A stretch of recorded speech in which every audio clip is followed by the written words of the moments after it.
7-yard line. That's a great call. Play fake. Farmer will put it up. Throws over the middle. Pull. Touchdown. Quick flag. 3rd down and 5.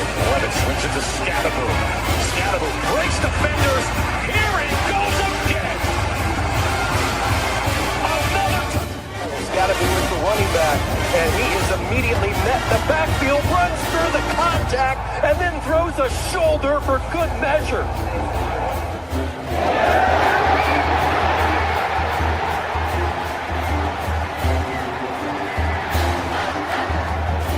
Revenge on this defense here. That is true. High in the air. Right center field. Brandon Compton. Welcome to 2025. This one the other way. It gets no going back. That's the drag. Walks up and down. Edwards pulls off and buries it. Richardson drives out for Robbie Ryan. Her 3 right on the money.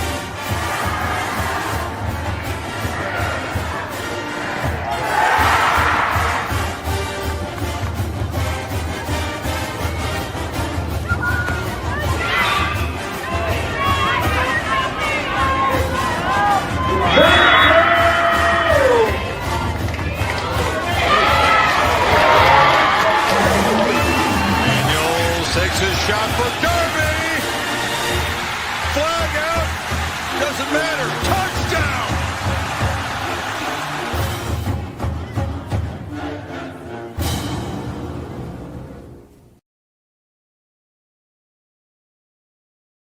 Staff there, and they do a really, really good job putting pressure on you on both sides of the ball. They're stout up front on the defensive line. They're big. They're strong. They bring all their simulated pressures where you have no clue where it's coming from. They play odd, they play even. So, I mean, they do enough. I think the greatest challenge is putting our guys in the best position to be successful and play fast because I think their coaches do a nice job. Coach Greg Moore, very public. Good to see you. Good to see you.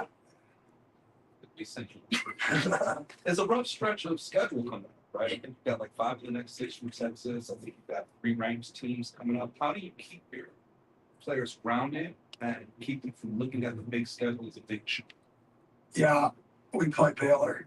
Like, I don't, like, focused on Baylor.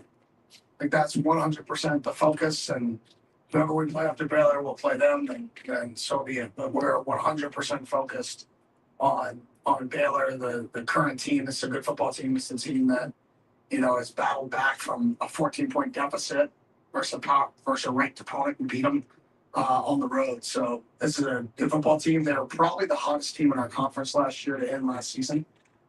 You know, I don't even know if we get into the Big 12 title game last year if they don't lose on a Hail Mary in a game. I mean, they're one of the best teams in our league last year. They returned a lot of people, returned the starting quarterback, returned the coordinators. So this is we got to stay focused on one game at a time. Okay, Justin and Oak. Big on just last week, I was a Devil's Digest. Jordan Crook just won the Big 12 Defensive Player of the Week. What did you see out of him last week, and how do you think his passion is contagious to the rest of the year? Yeah, he was active, man. I mean, he was prepared for what was coming. Coach Coop did a nice job, and that dude works. I mean, like I said, at the game, we got one of our game balls, and it was just the work that he puts in. He works and works and prepares and prepares. You guys come out to practice, and that dude is working every single day. There are no days off, and for that to show up and then him to, you know, win the award, that's really, really cool for him, but he deserves it. I mean, absolutely deserves it. I do have the motor being on Devil's Digest. How would you value the pass protection? It seems like it's been somewhat of a rough ride these first few games. Yeah, I mean, we too.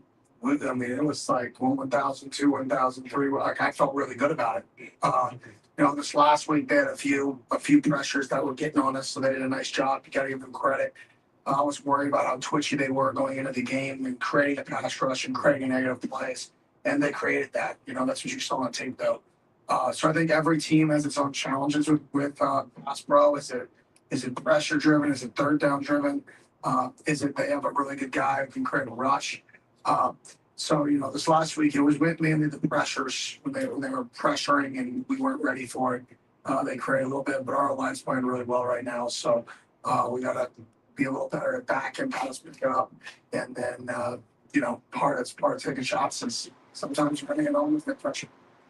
Back with Jacob. Hey, Kenny, Jacob Brooks, Sun Devil Source. You talked a lot about your time with Olympics. I was wondering, what did it mean to you to see Troy Franklin have probably his best game from Sunday and him and having that connection? Yeah, they definitely have a connection going back to Oregon. So Troy's a great kid, he's a hard worker. Like, it's awesome to watch those two guys get to play a children's game professionally together. That's pretty cool. Hey, Kenny, wanted to touch on something you mentioned in the past of the new practice facility looking at the 16th waste management.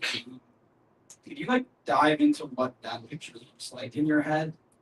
Yeah, I'm gonna leave some of that for the athletic department and let them kind of take the reins there and roll with it. Doug, go ahead. Doug Franz, no podcast. Will you get real into the minutia of why your run game was successful? Was it hand placement? Was it attitude? Was it scheme? Like, what did you do well on tape? I think we simplified and then we moved people. They were a twitchier bunch, not as big. So it was all about making sure we were on the right people. Sometimes when you face bigger bunches, it's about, how do you get 4 hands or 3 hands on people? When you face twitchier guys that move, it's how do you make sure there's 2 hands on every single person. So I think the staff had a good plan. I think the players executed the plan. They knew what was coming. And we got 2 hands on a person, and we took them where they wanted to go. So I think, every game's a little bit different with how you run the football. This team's completely different. Seems big, strong dudes playing odd 4 eyes. One of the things that Coach Aranda's done forever is he's been so good at small changes to his scheme. So play a 3 versus a 4 eye, a guy head up versus a tight shade, right? So I think the things that he does defensively, that isn't big changes in scheme. He just makes small changes that make it really difficult to game plan for. So I think we're going to put together a good plan. Greg. Coach, do you pay any attention at all to the rankings? You guys are, I think, number 26 in the coaches poll, and you got a bunch of votes in the AP poll, but didn't make the top 25. Do you pay much attention to that? No. Well, why not? I don't care. There's teams that are picked 103rd that are some of the top 25 teams in the country this year, and some teams that are some of the top picked in the top 25 that are one of the bottom 130 as well. So, you got to worry about that a little bit at the end of the season. Let it, when they're picking where you go play and stuff like that after the final game, but you can't control it. Why should we worry about something we can't control? And what have you seen in the last 3 weeks that really gives you optimism that this team could win a couple games? Yeah, the passion they played with starting in the second half for Mississippi State, the way we pushed the pile, the way we ran the football, the way they communicated. They came back the next week and they went straight back to work. There was no blinking, there was no flinching. It was just, let's get better again. Same thing I said after that Mississippi State game was I felt like we kind of found ourselves in that second half. And I think the guys took that and we I don't know how much we built on it, but we definitely got better from it. Now we got to continue to build from that, right? Because you can't stay the same. Like, we can't go out there and run the exact same plan this week. We can't go out there and do the exact same thing this week. Those guys get paid to coach. Those players get, they prepare to play us. We got to show them something different. We got to do something different. And we got to be ready for a whole different type of team, whole different skill set. Yeah, Coach Lupa, our Sun Devil source. After the Texas State game, Sam talked about how it's important kind of that they had lost that game against Mississippi State, so that they approached that week with a certain tenacity that translated on the field Saturday, coming off of a comfortable win. How do you feel on that? Yeah, it's the same. Like, they all say this from now till forever. Like, great, the emotions of Saturday are exciting. They're fun. You come in Sunday, what can I get better at? What can we get better at? We watch a cut up with the offensive staff. These are the things we want to improve on. Defensive staff want to improve on. Watch the cut up with the special teams coaches. What do we improve on? We then come in today. We meet with the players. This is what we need to improve on, right? And from now till forever, that's the formula. That's the message. It doesn't matter if you win or lose. When we meet on Monday morning, it is time to move on. It's time to get better and flushing. Mike, over here. Coach Michael Carstone, Pitchfork Lunch. Speaking of defense, how do you feel the secondary has just grown? I know during the game, Keith forced a fumble and Miles recovered it, and Boogie Wilson coming in. But how has their growth just helped the defense? Yeah, they've done an awesome job. Savvy football players. I think we got a lot of savvy guys out there. If they were they are in a video game, I guess, but play recognition would be high, right? If they were, which I don't even know if they are, but they should be. We've got a lot of guys with high play recognition, high IQ, and I think that just translates to usually getting better throughout the season. So I think all those guys, how much football they played, they've learned from those snaps, and they get better every single game, and that's always the mission. Adam in the middle. Hey, Coach, I'm Keith in the front company. It's first chance for you guys to see Sawyer get signed here. Just what type of challenges to see here? Yeah, I actually recruited him out of high school. Didn't get him. Went to Mississippi State, and he's a heck of a player. He's accurate. He's tall, big, so he can see over the line, make throws over the middle of the field really well, which is obviously a strength of a taller quarterback. Super intelligent.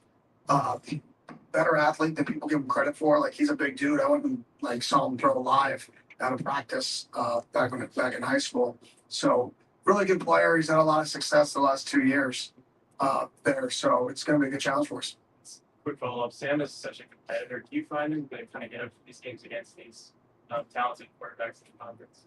Yeah, I mean, he's going to compete versus everything. He doesn't like to fail. So he wants to be the very best he can be every single game. Sometimes you just got to take a deep breath and realize you can play college football at an awesome place and you're living out your dream. And I think he did that this week. Damon up front. Hey, Kenny, Damon Allred, Arizona Sports. The 24-yard run by Jackson was the longest play you guys allowed versus Texas State. What do you make of how you guys prevented explosives after that was such an area of emphasis? Yeah, that was, I think you just said it, that was an area of emphasis. And we made it very clear that we played really, really good defense. Week 2, take away 3 plays. Man, but that's what makes football different than other sports. One play in football can be worth 7 points, right? No other sport isn't that valuable. One play. Usually you have to, hit 6 baskets. You have to hit 3 baskets. One play in football, 7 points. And if you do 5 of your 75 plays are off, 35 points. Just like that. I think that's what makes football the ultimate team sport. You have to communicate, you have to play hard. It's because you're going to make those mistakes, but are those mistakes that lead to touchdowns, or they lead to 17-yard gains because everybody's flying to the football, right? So I think it was just the emphasis on it, and I think the guys, took it to heart. And then quick follow-up. The defense has 2 sacks and 11 tackles for loss ahead of last year's non-conference pace.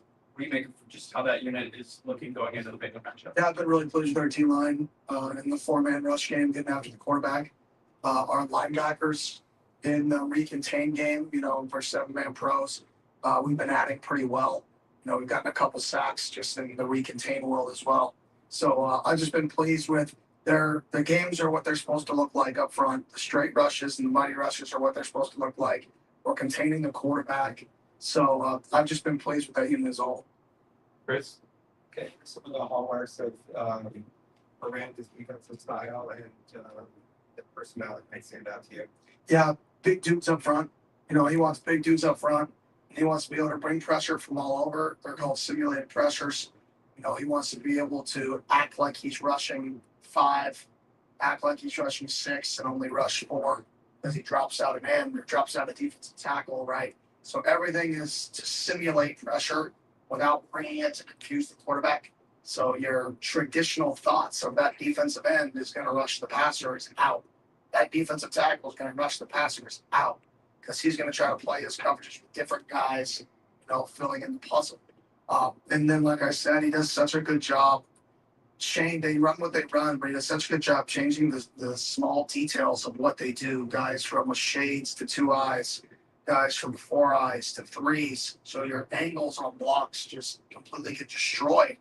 But the structure of their defense is the same, so he gets to dictate what he wants you to do by making really small changes every week. It's why he's the head coach of Baylor. It's because he's been one of the best defense coordinators in the country for a long time. Andrew up front. Coach, good afternoon. You've had 4 different guys rush for over 100 yards in the game. How valuable is that in just scheming for upcoming games? You've had 4? I believe. That's all. Yeah, great. I didn't even know. It's a great stat. That's awesome. I mean, if you can have 4 guys rush for over 100 yards, just shows the versatility you have. It's hard to, lock in on a guy. So, yeah, that's positive. Scott, Ken, you referenced Sam taking a deep breath against Texas State. Just enjoying college football. Do you think he maybe was placing a little bit too much pressure on himself to start the season?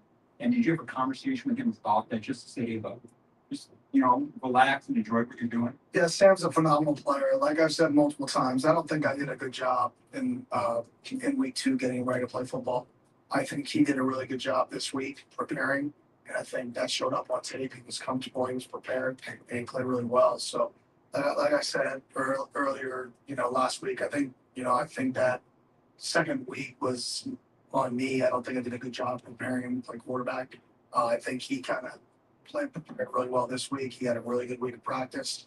I think he played really well. Ryan, maybe. Hey, Coach Ryan Myers, Devil's Digest. You guys had 7 receptions from tight ends this last week, and seeing Shimon really get a lot of touches this time around. What do you make of the tight end groups and impact you guys on offense? Yeah, obviously very similar to what I said last week. We've always had a plan to get the tight ends the ball, but if you don't get first downs, you don't ever have enough plays to get them the ball. So I think we finally got enough plays to where we could actually get other guys the ball and get into a little bit of a rhythm on offense. And when you get into a rhythm and other guys are touching the ball, you're moving the ball around, it's harder to stop the primary plays because you get to run all your compliments, right? Because everybody has a plan of attack going into a game, and then you have all your stuff off of it. Well, if you can't run your stuff off of it because you don't have enough plays, your primary attack is worse because you're not protecting it, right? And you can't just call your protection plays on 2nd and 9 and get to 3rd and 11 sometimes, or 3rd and 9 or 37, because that's going to be poorly efficient 3rd downs. So I think we finally were in manageable 3rd downs, manageable 4th downs, which allowed us to converse, which allowed us to run more plays, which allowed more guys to touch the ball and actually show the system or the game plan more.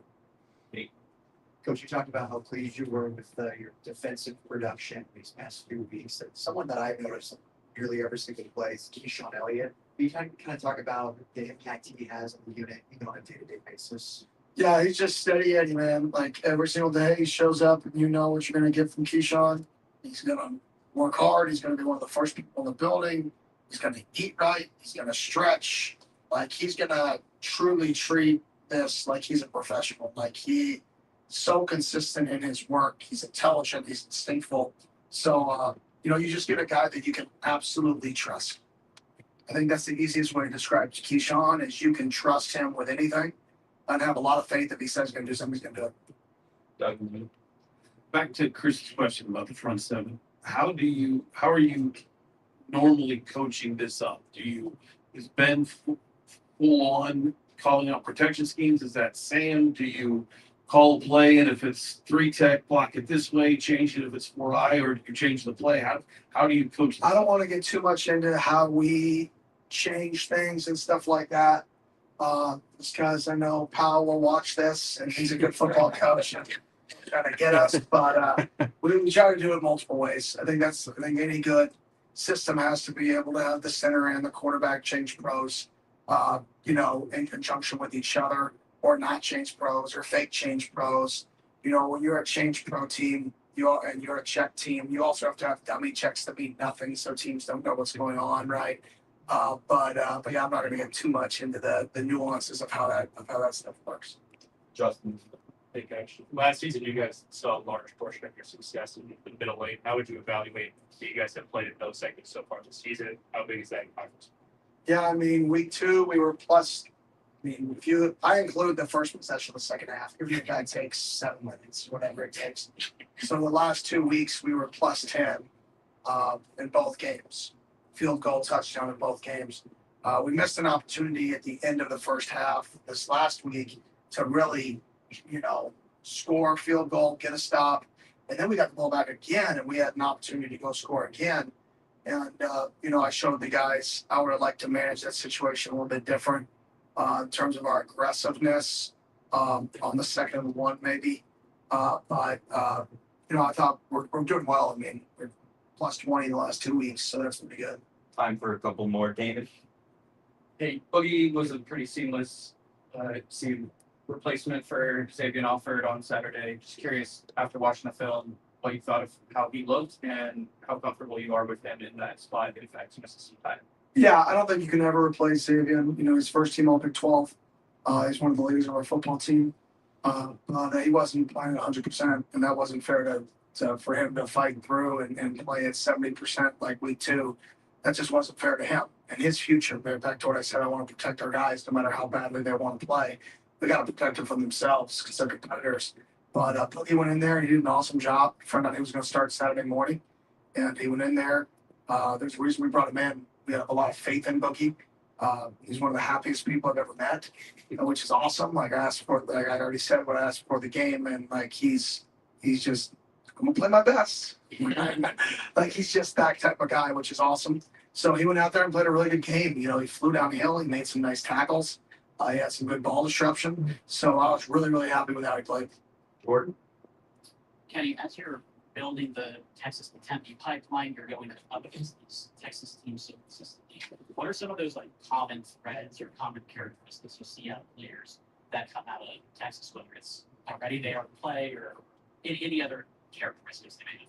I mean, just the toughness and the love of the game. You know, that's what I like out of, regardless of where a player's from, just the toughness and the love of the game. Like you love the game, the work ethic. I think correlates with love of the game. So I think, you know, you can find some of those guys or a lot of those guys in Texas with just how much, you know, football matters in the state of Texas. So I definitely look for that when looking in the state of Texas. And I look for that when I look in the state of California, in the state of Utah, the state of Arizona, Hawaii, wherever that is. But we always look for those characteristics. You just find a lot of that in Texas because the care level's high. Jacob.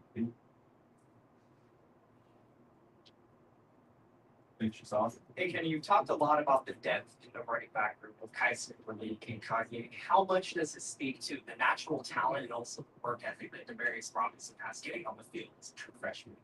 Yeah, he's a worker. You know, I showed him clips all spring about him having horrible ball security. And I literally stood up from the team and I said, watch, this dude will have good ball security by fall camp because it matters to him, because he cares. For people it matters to, you fix problems. And he's always had the wiggle. He always played with good pad level. You know, when you tackle him, he's going to fall forward because he runs so low to the ground, you know, a little bit. He's not going to run you over, but he's going to run underneath the contact, which makes you fall forward. And then he cares. So I think anytime you have a guy with that care level and the talent, you have a chance to play early. So I'm happy to see him playing, you know, it's man, you know, it's Chuck Shrek, any man. Like that's my guy. All right. Thank you, Coach. Thank you. Thanks, Coach. Thank you.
All right, welcome back, my peeps, to Pitchfork Lunch. Yes, I am Michael Caratanudo at Diablo00 on X, the artist formerly known as, the Twitter. Glad you could join. You got to hear Coach Dillingham again, so very awesome. And his Monday presser, love bringing that to you live here on Pitchfork Lunch. I know Fire the Cameraman, some people walk in the way and gets a little bumpy, but one of these days I'll actually get a seat. So anyway, nonetheless, but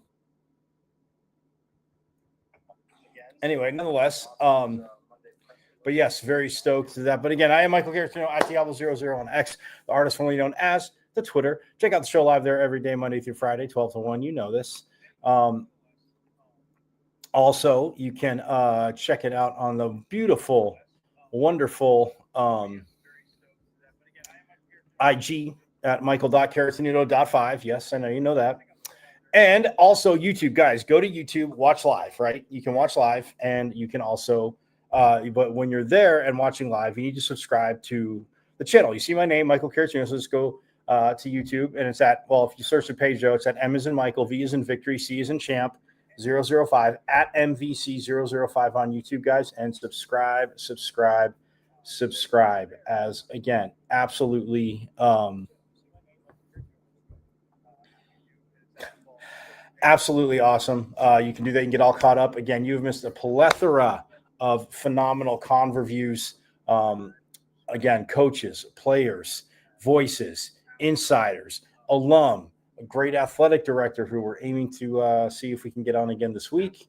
If not, next week, though. Just to let you know. So, again, go to YouTube, watch live, and subscribe, because, like I said, you'll see certain interviews, and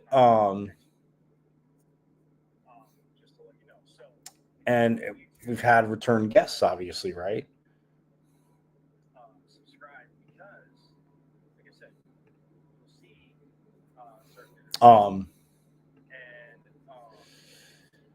We've had absolutely phenomenal guests, and they've been on more than once, so it's not like, obviously, we don't talk about the same thing every time. What fun would that be? I mean, come on now. But that being said,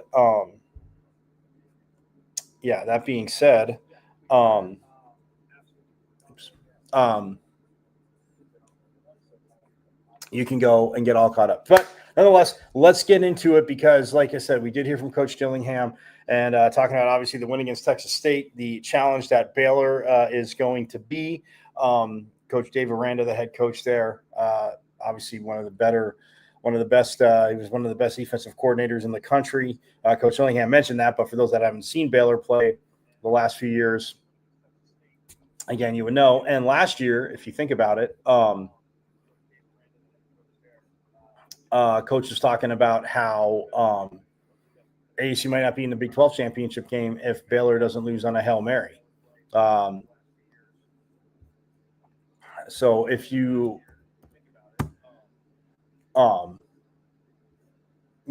as we look ahead to Baylor, it's one of those things where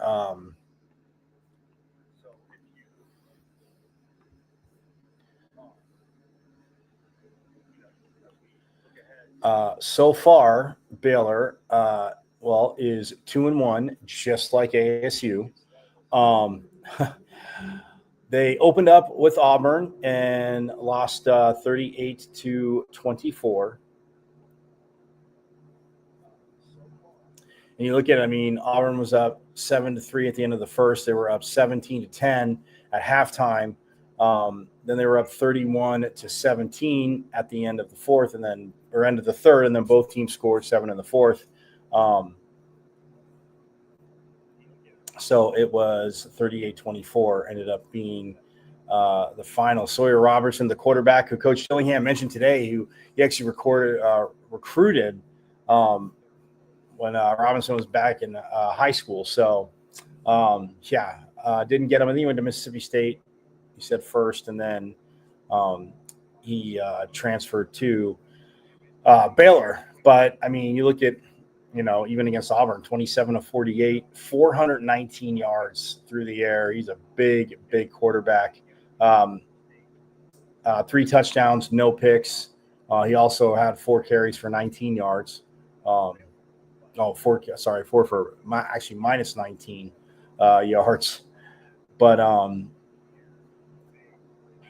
yeah, and you look at Cole Wilson, who's a top receiver. We'll get into this on Thursday, but I'm just saying, like, Robertson, big quarterback, big, can see over the line, can throw over the line, like Coach was talking about. So, can deliver some throws in the middle. And again, not that other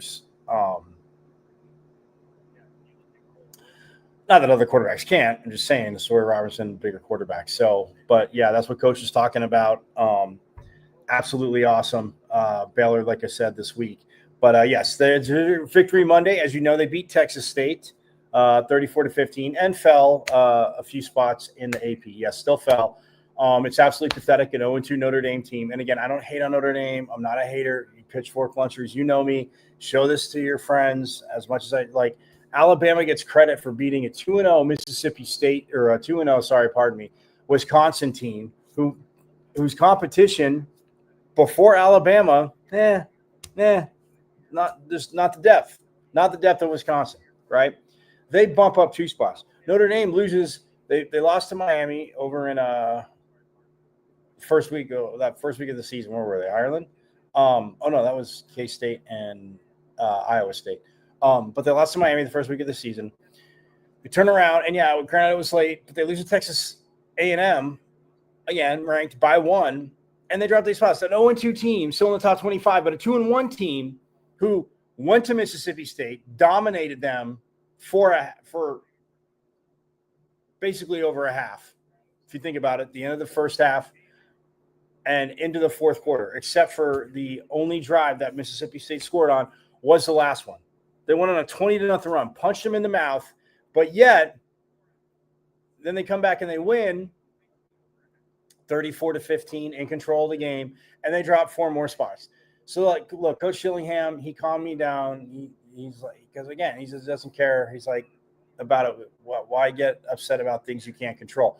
Well, as a media, as doing the show and covering stuff, and having been covering JUCOs and being part of the media and seeing rankings and votings and stuff, I can get upset because it's a bunch of crap that they're down 4 spots, guys. It is a bunch of absolute crap that they are down from 5 spots, from 26 to 31, right?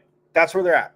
They went from 26 to 31 after winning again. So twice they've won, and they've dropped both times. Okay, NAU 38-19. Oh, blah, blah, blah. And as we look at the rankings, let's just go look at the rankings, shall we?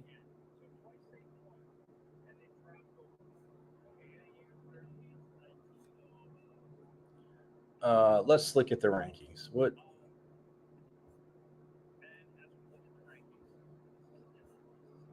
Here we go. So if we look at the AP rankings, which is a joke, and even in the coaches poll, they're not in it, but yet somehow a 0-2 Notre Dame. Again, granted, they did drop 13 spots, right? They did drop 13 spots.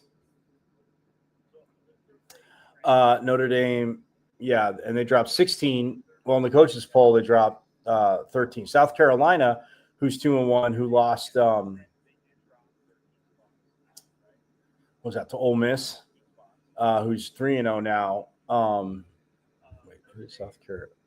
I want to make sure it was Ole Miss. I don't want to speak at it. No, they lost to Vandy. Sorry, they got crushed by Vandy, who wasn't ranked, right? So Vandy wasn't ranked. They were 2-0. Vandy's now 3-0, and they jump up to number 23. Who's right below them? The team that they whooped 31-7. I mean, whatever. That's the SID's poll, coach's poll. But when we look at the AP poll,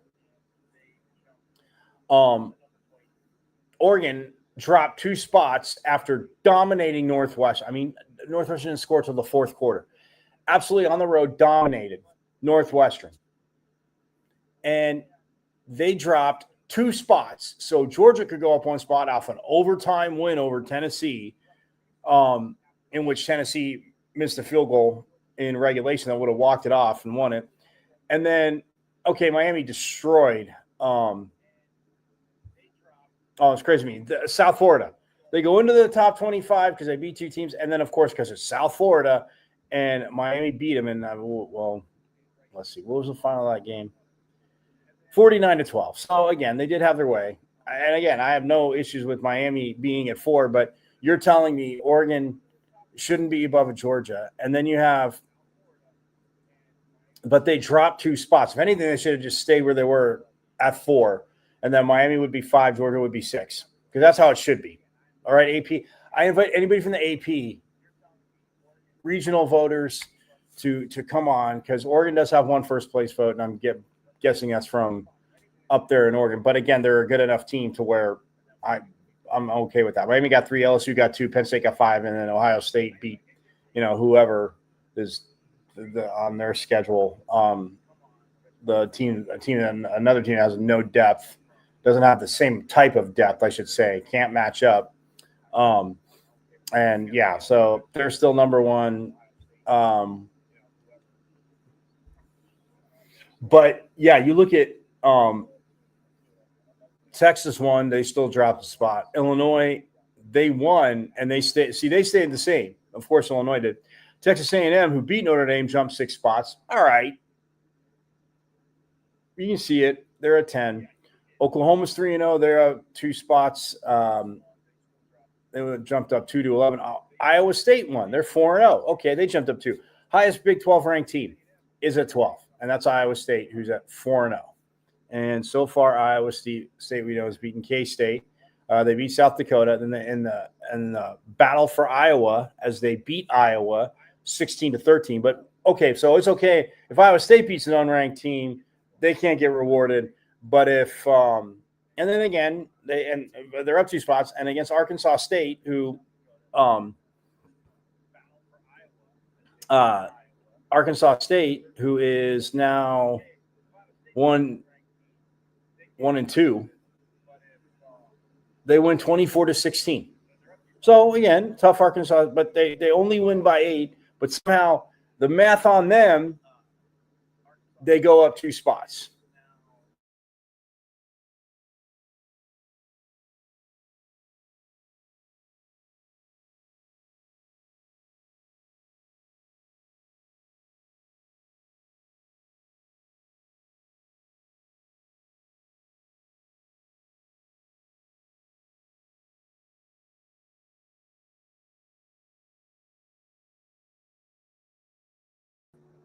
Yeah, sorry about that. They're the highest ranked Big 12 team is Iowa State at 12. But they jumped 2 spots. Again, the rhyme or reason of it. And you say, well, you compare schedules, you look at this, you look at that. It's absolutely insane to me. Absolutely insane. But nonetheless, they're there. So then looking at the rest of the top 25, so there Iowa State is 12. Then you got Ole Miss at 13, who's 3-0. They jumped 4 spots for 1. Alabama jumped 5 spots from beating a 2-0 Wisconsin team who has played, again, teams that don't have the depth they do, not that good, but yet Alabama gets so much credit. Oh, we got to jump them 5 spots, and they're at 14. Tennessee lost again in overtime, and they stayed actually at 15. So they get rewarded for losing, staying in the same spot. Utah's up 4 spots. They're 3-0. All right, they whooped some people. They whooped UCLA, Big 10 team. UCLA struggling up. We get it.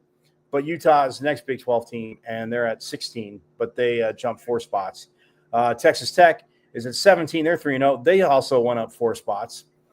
Georgia Tech is at 18. Indiana, again, they're 3-0. They're up 3 spots. And, they put up 73 on an Indiana State team that, not in a basketball game, in a football game, but they get rewarded for playing somebody like that. Texas State, much better than Indiana State. Not just because ASU played them, guys, the last 2 years. The proof's in the pudding. Texas State would do the same thing to Indiana State. They would absolutely annihilate them. But Indiana gets credit for that. Vanderbilt wasn't rated. Yeah, they go to 20, like I said. Michigan dropped a game, but they won again, but they're up 2 spots. They're 2-1. They're at 21. Auburn's at 22. They're 3-0. They jumped 2 spots after their win. Missouri, same thing. They jumped 2 spots. Notre Dame, 0-2, drops down to 24 in the AP. Absolutely pathetic. A 2-1 team who, again, at some point, it has to go to the fundamentals of winning. It's not just, oh, well, this is who they played. Eye test, excuse. Winning matters. And I don't hate on Notre Dame. But they're 0-2. They dropped 16 spots. And now they're number 24, SC's 25, and then others receiving votes. ASU was 26 last week. BYU's there now. Then South Florida, then South Carolina, then Mississippi State, then TCU ahead of Arizona State, and then ASU. It's absolutely pathetic, the points. And again, I know the game finished late on the very late. Well, late here, but early in the next morning, basically on the East Coast. So, again, voters, you're supposed to watch. I mean, West Coast voters, you need to have more of a voice, more of a. This is ridiculous. Notre Dame, I'm sorry, you go 0-2.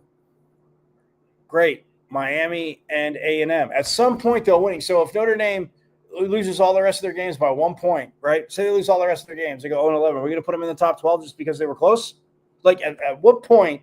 And again, look, BYU, South Florida again got rolled by Miami. If you want to say, oh, well, South Florida will be there over ASU. But ASU should be over there over Notre Dame. Vanderbilt, all right. But again, like Coach said, I know I went off on a tangent, but like Coach said, you only control what you can control, and that's that. So anyway, I'm going to take a break. We're going to come back. We're going to talk volleyball, the weekend they had. Again, played number 2 Texas yesterday, but again, at the Texas State Classic.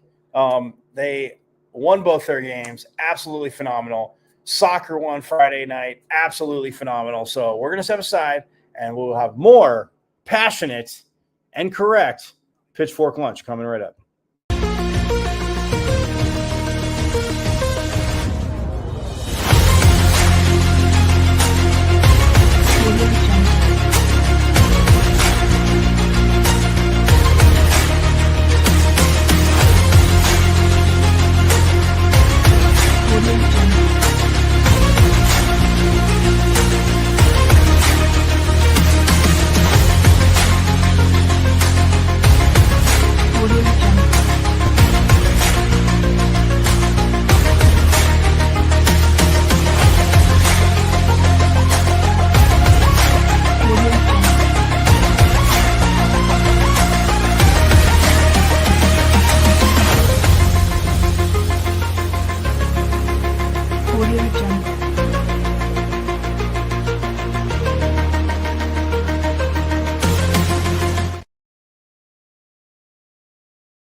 The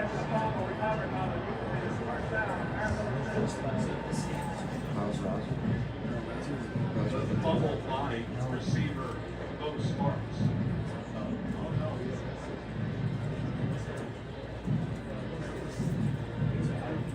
The fumble caused by number 1, Pete Daffy. Recovered.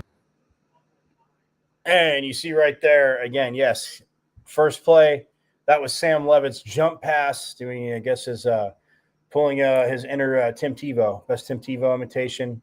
Has to roll against the grain, obviously, to his left, being a right-handed quarterback. Jordan Tyson, he's locked in on him.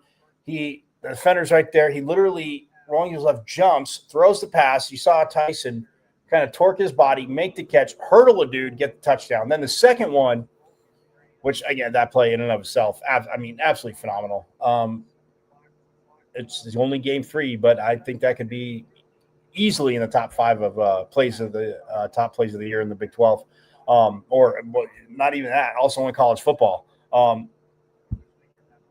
to say the least. But Jordan Tyson ended up the second play I showed you, talking about defense, guys. Keith Abney, man, just guy catches the ball, run into the ball, sticks with it, and locates the ball, sees it, causes a fumble, picked up by his secondary mate, Miles Ghost Rouser, who got a very solid return out of it, and is what it led to points for the Devils. But just wanted to bring you a little extra right there. But yes, volleyball, guys. Volleyball this past weekend, absolutely. Again, it was a tough one against that. It was exciting. If you didn't watch it on ESPN2, man, you definitely missed out. But before they got to Austin, they were in the Texas State tournament where they beat Texas State, like I told you the other day. I mean, they played them on Thursday in 5. Friday, they were able to beat Incarnate Word in 3. And then they lose 3-0 to Texas, which, again, tough. But if you look at the sets, first set was 25-18, and the Devils got off to a pretty good start. Texas went on, again, they're number 2 in the nation for a reason. The Devils were number 9 in the nation for a reason. They're both still very good. And there's like almost 4,400 in attendance there, which was awesome to see. But yeah, 4392 is the attendance. But so the Devils dropped the first set 25-18. They drop. Well, I told you they already got swept in 3. But the second set, see, these are the sets again. Like, you never want to go down 1-0, home or away. It doesn't matter. Take it the first set. But they played bonus volleyball in the second because, as you pitchfork lunchers know, I know you're aficionados now, but it's up to 25. Got to win by 2. Texas won 30-28. And then in the third set, again, that momentum, yes, it is short-term memory, but 25-15, Texas took the third set. Ace-wise, it wasn't a crazy ace match either way. The Devils had 2, Texas had 3. Blocks, the Devils had 9, Texas had 7. Assists, 41 for the Devils, 51 for the Longhorns. And then digs, though, that's, again, keeping plays going, making the extending the play, but just able to dig. The Devils had 29, but Texas owned that and had 43. Bailey Miller, again, led the team in kills with 14. Tatum Parrott, right behind her again with 12. Jillian Neal, again, playing the right side, had 6. Aces, Jillian Neal, no surprise, she had one of the 2, and Bryn Koval. Bryn Koval had the other ace. Blocks, Ella Lamagora had 6. Jillian Neal had 4. Kaya Presley had 3. And then assists, Koval had 36. Faith Frame had 2. Bailey Miller had 2. And then digs, Faith Frame had 9. Mila Ribeiro had 5. And then Tatum Parrott and Bailey Miller each had 4 digs. So, again, not that they weren't hustling. Texas, like I said, a very, obviously, very, very talented team.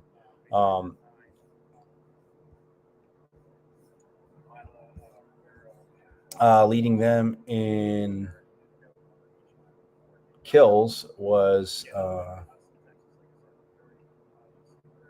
was Carrie Spears had 18, Tori Stafford had 12, and then Abby Vanderwall had 9, Taylor Harvey had 8. You get what I'm getting at. And then Aiden Ames had 4. So 5 players have 51 of the 54 kills. So, yeah. And I mean, they hit 382 as a team.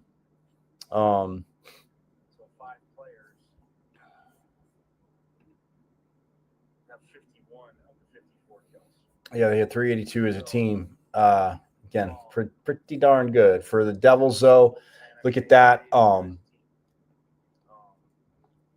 They hit 227 as a team. So again, not terrible, but kind of almost in that zone where, I mean, again, you hear coaches talking. I mean, obviously hitting 300 at this level is something that you need to be able to do, and they have done. But yeah, it was just like I said, it was but Bryn Koval, man, setting, running the offense, 36 assists for her. But okay, so here's the thing. In the rankings, ASU, who was number 9 and then took 2 out of 3 again at the week, again, beat Texas State in 5, beat Incarnate Word in 3, and then dropped this match to number 2 Texas. They actually went up 1 spot, going 2-1 on the weekend, and they're at number 8.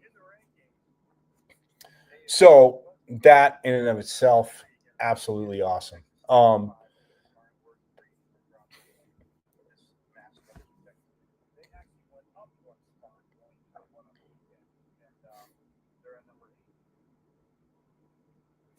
Yeah, it's so frustrating to me. I just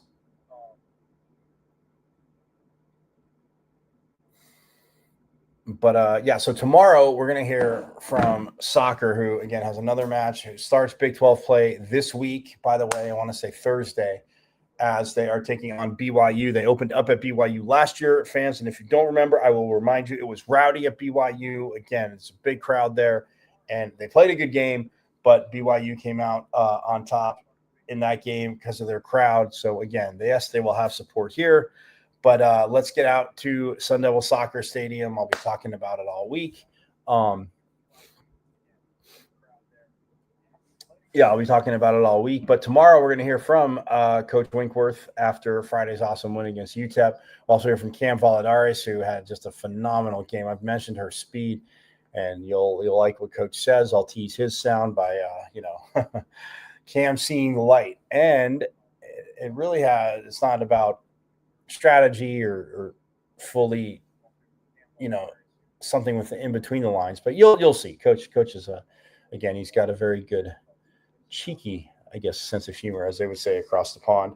But no, Coach Winkworth, absolutely awesome. So we'll hear from him. We'll hear from Cam Valladares, and we'll hear from Tatum Thomason, who again, she put in a goal, and yeah, it was an awesome victory. Friday night over UTEP. They are now 7-0-1. Like I said, didn't lose in non-conference play. Obviously, the draw against Texas, but yeah, they won 4-1. Did I say 3? How dare I not credit them a goal? They won 4-1. So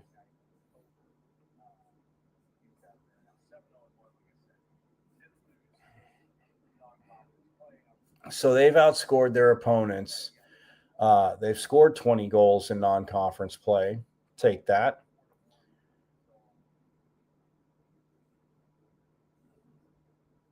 And they've outscored their opponents 20-4. And Pauline Nellis, again, with 4 shutouts, 4 clean sheets, which, again, absolutely awesome. But yeah, UTEP again. Valladares actually scored the first goal of the night, and just the way the midfield played. And again, like I said, we'll hear from Coach tomorrow and ask about him and both players about that. But the play through the midfield, and again, obviously the playing back they get from Nellis, again, just absolutely awesome. But yes, we will hear from them tomorrow. as we talk again soccer. And like I said, they have BYU coming up on Thursday. Yes, this Thursday, September 18th, 7 o'clock at Sun Devil Soccer Stadium. Again, it'll be on ESPN Plus. It is World Cup night. It is World Cup night, so that'll be very interesting. But yes, we got a lot of time to talk about that. So looking forward to it. And then for volleyball, who's now 6-2, they are home at 6 p.m. on Friday night as they will play Pepperdine.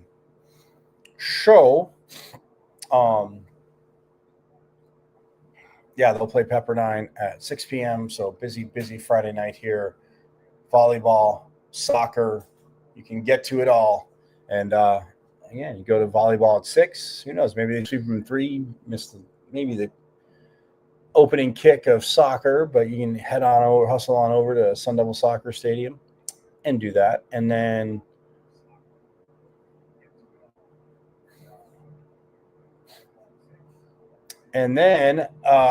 volleyball also plays Saturday at 5 o'clock, and they will play Grand Canyon. They will host Grand Canyon. So Friday, Saturday. Oh, they're hosting the Sun Devil Classic this weekend. I'm like, this makes no sense. And then Sunday at 1, they have Milwaukee. So, yes, the Sun Devil Classic is this week. So it's ASU, Pepperdine, Grand Canyon, and Milwaukee. For you Wayne's World fans, kids, you can research that, look it up. But so the Sun Devil Classic is this weekend. So Friday Pepperdine, Saturday Grand Canyon, and Sunday Milwaukee.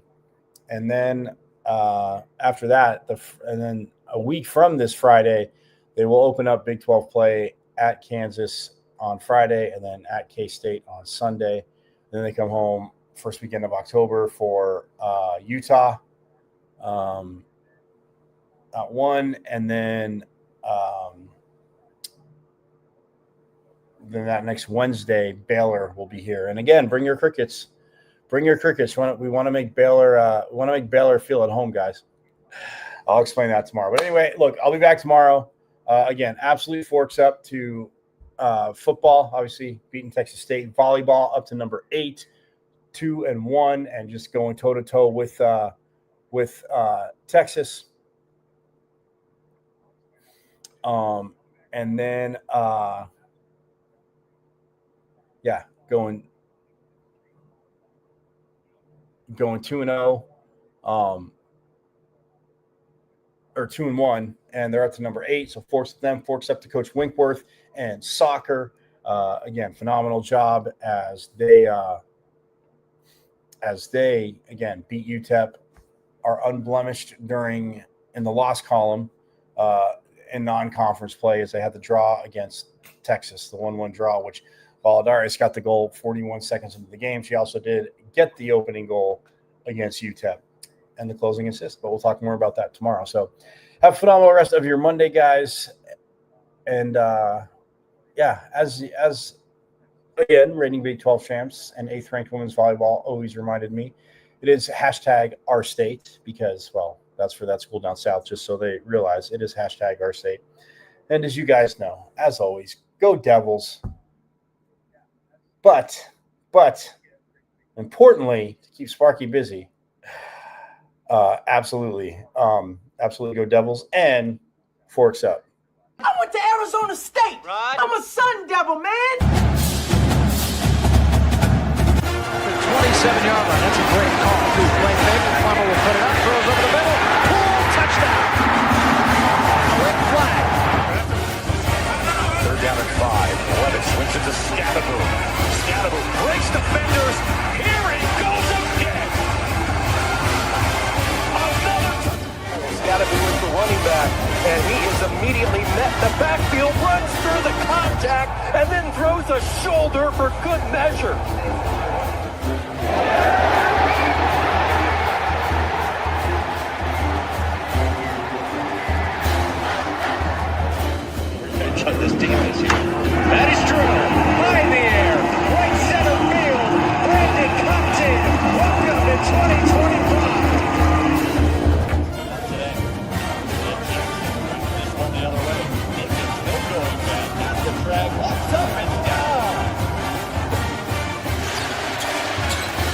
Edwards pulls up and buries it.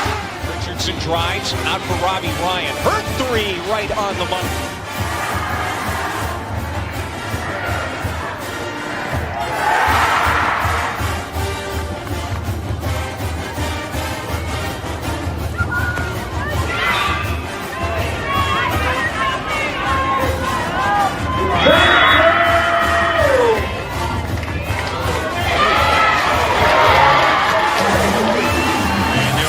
Takes his shot for Darby. Flag out. Doesn't matter.